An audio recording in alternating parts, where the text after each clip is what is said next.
So a few of my main goals with the channel in general is to show you the truth about working with venomous snakes without the drama, without the nonsense.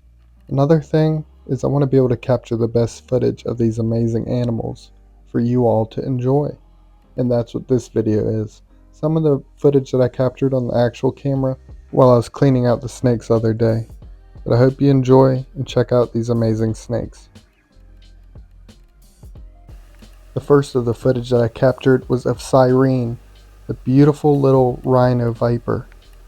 She's taking a little drink of water. I put her in this little container just to make sure that she was staying hydrated. And this snake is the most beautiful snake I've ever seen in my life. The reds, the green. Look at the arrow-shaped pattern on the top of her head. I just am blown away every time I look at this snake. Just incredible. And I wish you can understand, because I guarantee this footage still doesn't do justice.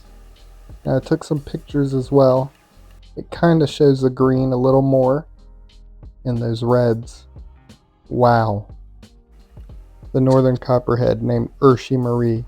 Now even though the copperhead may be boring compared to all the other venomous snakes you'll see in this video, they are underrated. Super beautiful and just incredible.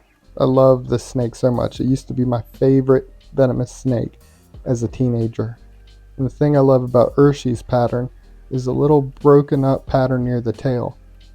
And you know, there's copperheads that have been found with full stripes. So none of this Hershey kiss pattern, just a stripe down the back. Some have been found patternless. Some have been found with partial stripe. But you see the Hershey kiss pattern on the side. Just an incredible and awesome snake. Now this shot, I was laying on the ground and captured little Urshi just slithering. I thought it turned out pretty cool, so I tried it out with a few of the other snakes, which you'll see. But wow, Urshi, you are awesome.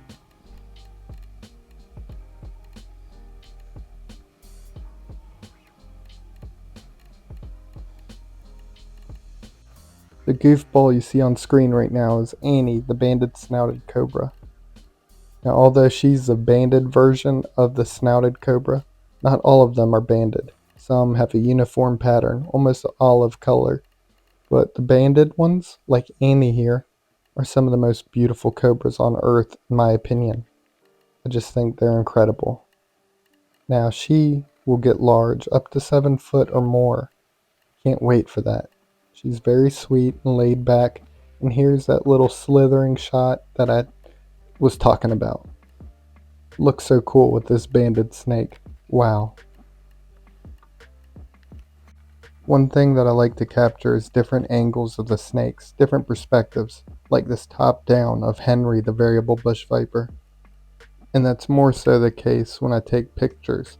I like the top down so I can even Photoshop them together to have comparisons, especially for snakes like this, the variable bush viper, which comes in many different colorations and even patterns. We'll be taking a look at another variable bush viper next.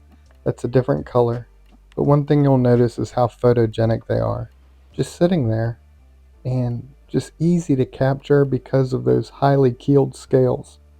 The ridged, rough looking scales, and the face of the variable bush viper is definitely my favorite part about them. It looks like a dragon, doesn't it?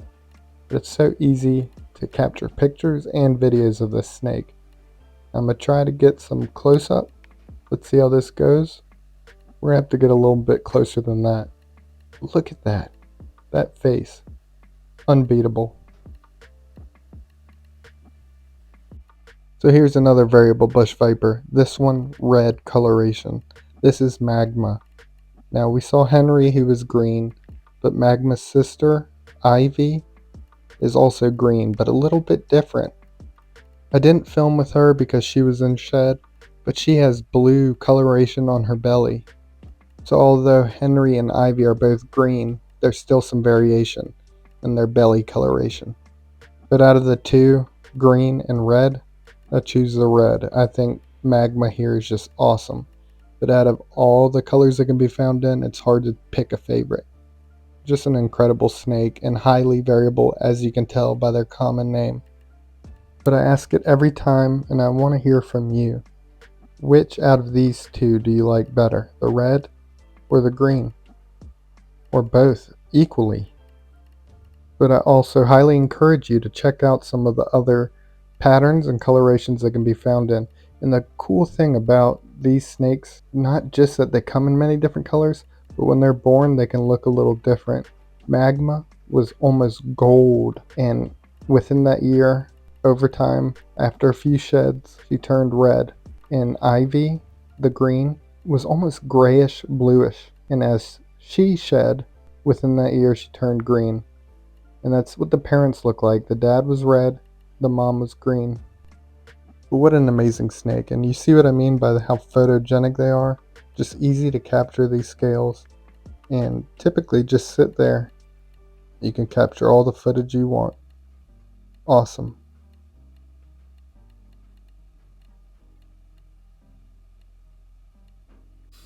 The next two snakes you're going to see, there's not much footage. Starting with the monocle cobra Lila. It's a lot more difficult to film with them alone because they move around a lot more. So kind of like with the banded snouted cobra. Once it was out of the bucket, she was moving. Same with Lila here. They move around a lot more, so unless they're sitting there just hooded up, standing their ground, it's hard to capture footage. Now here we have the Indo-Chinese spitting cobra, also known as the black and white spitting cobra, which you can see where they get that name from as well. You see the white pattern? I always mention about how variable this snake is, many different patterns. You're going to see some coming up because I visited my friend Colin of Birdman Exotics, and he has a few different variations. This is Lil Arnie, another monocle cobra. Unlike Lila, this is a certain type of morph, genetic mutation, called a sunset. So you see the orange coloration, the square type pattern instead of the typical monocle pattern, the circle. But monocle cobras are like the ball pythons of the cobra world in the sense that there's lots of different morphs, the genetic mutations, different colorations that people breed.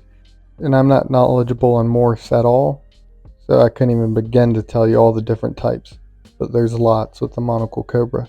Now I mentioned with cobras that they tend to move around a lot, and it's hard to capture footage like this unless they're standing their ground. Even though Lil Arnie's being slightly defensive, this isn't what I was talking about. He's kind of just sitting there on his own, which is another time, although much more rare, to capture footage. Since he was behaving so well, I used that time wisely to capture this footage. What an awesome snake. Now we've come full circle. This is feeding footage of the rhino viper. This was actually the first feeding ever. I only showed you a little clip of this and then showed you a full version of the other feeding, but as this is playing, we will end this video off. This snake, again, the most beautiful thing I've ever seen in my life. I hope you all love it as much as I do. But I hope you enjoyed this video. If you did, consider subscribing and leaving a like. Maybe commenting which one was your favorite. And I'd also love to give a big shout out to my channel members. If you'd like to support my channel, become a channel member, get early access to videos, exclusive videos, things like that. Also a big shout out to my Patreon members. If you're going to support me over there, you also get early access to videos and exclusive content there too. And a big shout out to those that donate in other ways. But I love y'all. I'll be back very soon.